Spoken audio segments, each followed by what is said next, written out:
Hi friends, ఎలా ఉన్నారు? ప్రేమ వర్ణించలేని వరం లాంటిది. ప్రేమలో ఉన్నప్పుడు ఏదైనా సాధించాలనే కసి, పట్టుదల ఉంటుంది. కష్టమైనా సరే ఇష్టంతో ఎంత పనైనా చేయగలుగుతాం. వన్స్ బ్రేకప్ అయితే మొత్తం తలకిందలైపోతుంది కదా. నువ్వు ఈ పెయిన్ భరిస్తున్నావు కదా, అయితే ఈ వీడియో నీకోసమే.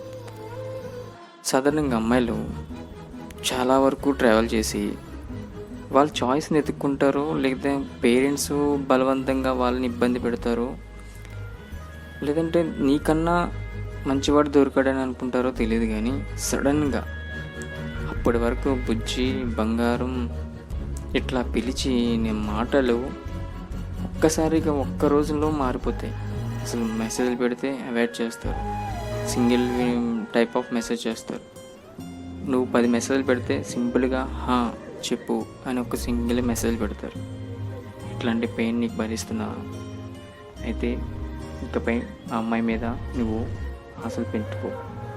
అమ్మాయి తిరిగి వస్తుందని అస్సలు అనుకోకు. ఫస్ట్ ఆఫ్ ఆల్ నువ్వు నీ లైఫ్లో లవ్ అనేది ఒక బ్రేకప్ అయిందని మాత్రమే యాక్సెప్ట్ చేయి. తర్వాత ఏ అమ్మాయినైతే లవ్ చేస్తున్నావో ఆ అమ్మాయిని నీ మైండ్లోంచి రిమూవ్ చేయడం చాలా కష్టం. అయినో చాలా కష్టం, తొందరగా రిమూవ్ చేయలేం, మర్చిపోవడానికి ట్రై చేస్తాం, ప్రతి పని చేస్తాం. కానీ ఏ పని చేసినా సరే మన మైండ్లోంచి అమ్మాయి తొందరగా వెళ్ళలేదు. ఎందుకంటే మనం అంతలా లవ్ చేసాం. నువ్వు అట్లా లవ్ చేసావు కాబట్టి ఈరోజు ఇంత బాధ భరిస్తున్నావు. కానీ ఆ అమ్మాయికి నీకు బాధ అనిపించదు, ఎందుకంటే ఆ అమ్మాయికి వేరే వాళ్ళ కోసం వెయిట్ చేసింది. వేరే వాళ్ళు వచ్చారు, తనకు నచ్చిన వాడు వచ్చినప్పుడు నిన్నెందుకు ఆలోచిస్తుంది? అసలు నీ గురించి ఎందుకు ఆలోచిస్తుంది? సో నువ్వు ఆ అమ్మాయి కోసం ఆలోచించి టైం వేస్ట్ చేసుకోకు. ఇకపై ఇప్పటి వరకు వేస్ట్ అయిన టైం చాలు. ఇకపై నీ కెరీర్ కోసం ఆలోచించు, నీ పేరెంట్స్ కోసం ఆలోచించు.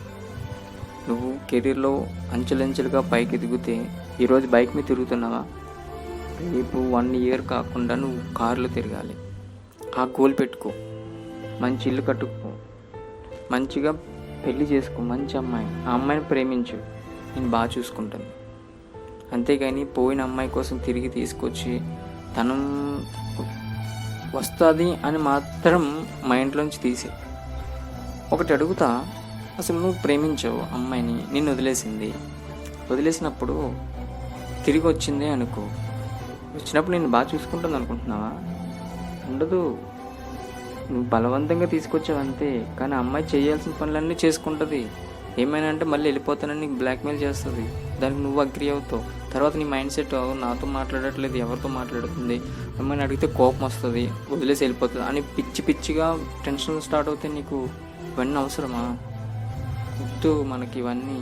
ప్లీజ్ వదిలే, అవాయిడ్ చేయి. ఒక్కసారి నిన్ను వద్దు అని అనుకునే వాళ్ళు వెళ్ళిపోయినప్పుడు నువ్వు తీసుకురాకూడదు. వాళ్ళంతటా వాళ్ళే నువ్వు నాకు కావాలి లేదా అనేంతవరకు నువ్వు రావాలి. ఆ టైప్ ఆఫ్ కెరీర్ కానీ, ఆ టైప్ ఆఫ్ ఏదో ఒకటి నువ్వు ఏం చేయాలనుకుంటున్నావో దాని మీద కాన్సన్ట్రేషన్ చేయి. అర్జెంటుగా తనని మర్చిపోవడానికి ట్రై చేయి. ఓకేనా? టైం పడుతుంది, బట్ ట్రై చేయి. కష్టమైన పని ఇష్టంతో చేసావుగా ప్రేమలో ఉన్నప్పుడు. ఇప్పుడు ఇష్టమైన పని కష్టంగా చేయాలనిపిస్తుంది, కానీ తప్పదు, చెయ్యి. కానీ తర్వాత అనిపిస్తుంది, ఎస్ నేను మంచి పని చేశా, ఆ అమ్మాయి నన్ను వదిలి వెళ్ళిపోయింది కాబట్టి మంచి పని అయింది, లేదంటే నేను ఇంత సాధించేవాడిని కాదేమో అని నీకు రియలైజ్ అయినప్పుడు అప్పుడు నువ్వేంటో సక్సెస్ తెలుస్తుంది. ఓకే? అమ్మాయిలు ఒక్కసారి వెళ్ళిపోతున్నప్పుడు సడన్గా వదిలేసి వెళ్ళిపోతే అసలు వాడు ఏమైపోతాడు? ఇప్పటి వరకు నేను ఎంతో బాగా చూసుకున్నాడే, ఈరోజు నేను తను వదిలేసి వెళ్ళిపోతే వాడు అక్కడ ఏమైపోతాడు? ఒంటరిగా కూర్చుని ఏడుస్తాడేమో. నేను చెప్తే కానీ తినడు కదా, నేను మాట్లాడకపోతే తినేవాడు కాదు కదా. ఈరోజు నేను దూరం వెళ్ళిపోతున్నానంటే వాడు ఏమైపోతాడు? ఒక్కసారి ఆలోచించారా? తప్పు చేస్తున్నారు ఫ్రెండ్స్. మీరు వెళ్ళిపోవాలనుకుని ఫిక్స్ అయినప్పుడు తప్పులేదు. మీ రైట్ డిసిషన్ని ఎవరూ రాంగ్ చేయలేదు. కానీ ఒకటి, ఆ వెళ్ళిపోయేదేదో ఒక్కసారి తనకి చెప్పండి.